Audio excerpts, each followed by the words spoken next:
ಧಾರವಾಡ ಜಿಲ್ಲೆಯಲ್ಲಿ ಬೀದಿ ನಾಯಿಗಳ ಉಪಟಳ ಮಿತಿ ಮೀರಿದೆ. 9,303 ಜನರಿಗೆ ಶ್ವಾನ ಕಡಿತವಾಗಿದ್ದು 3 ವರ್ಷದಿಂದ ನಿರಂತರ ನೋವಿನಿಂದ ಬೀದಿ ನಾಯಿಗಳ ಹಾವಳಿಗೆ ಜನ ಬೆಚ್ಚಿಬಿದ್ದಿದ್ದಾರೆ. ಮಕ್ಕಳು ಶಾಲೆಗೆ ಹೋಗೋದಕ್ಕೆ, ವೃದ್ಧರು ಮನೆ ಬಿಟ್ಟು ಹೊರಗಡೆ ಬರೋದಕ್ಕೆ ಹೆದರುವಂತ ಸ್ಥಿತಿ ನಿರ್ಮಾಣ ಆಗಿದೆ. ಬೀದಿ ನಾಯಿಗಳಿಗೆ ಸಂತಾನ ಶಕ್ತಿ ಹರಣ ಶಸ್ತ್ರಚಿಕಿತ್ಸೆ ಬಿಟ್ರೆ ಮತ್ತಾವ ಕ್ರಮವೂ ಅಸಾಧ್ಯ.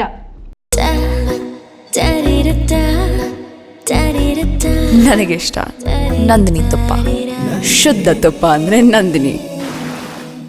ಧಾರವಾಡ ಜಿಲ್ಲೆಯಲ್ಲಿ ಕಳೆದ 3 ವರ್ಷದಲ್ಲಿ ಬೀದಿ ನಾಯಿ ದಾಳಿಗೆ ತುತ್ತಾಗಿದ್ದಾರೆ 9,303 ಜನರು.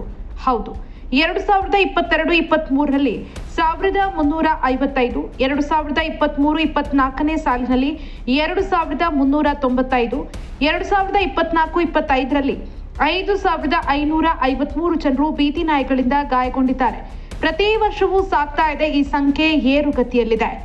ಆದರೆ ನಿಯಂತ್ರಣ ಮಾತ್ರ ಸಾಧ್ಯವಾಗ್ತಾ ಇಲ್ಲ. ಜನರಲ್ಲಿ ಬೀದಿ ನಾಯಿ ಕಂಡ್ರೆ ಹೆದರುವಂತ ವಾತಾವರಣ ನಿರ್ಮಾಣವಾಗಿದೆ.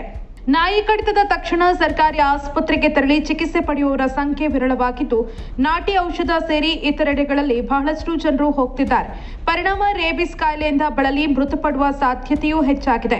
ಇದರ ಅರಿವು ಬಹಳಷ್ಟು ಜನರಿಗಿಲ್ಲ. ಬೀದಿ ನಾಯಿಗಳ ಹಾವಳಿ ತಡೆಗಟ್ಟುವ ಕುರಿತು ಜಿಲ್ಲೆಯ ಅಧಿಕಾರಿಗಳು, ಸ್ಥಳೀಯ ಆಡಳಿತ ಸಂಸ್ಥೆಗಳು ಮುಂದಾಗಿದ್ದಾರೆ.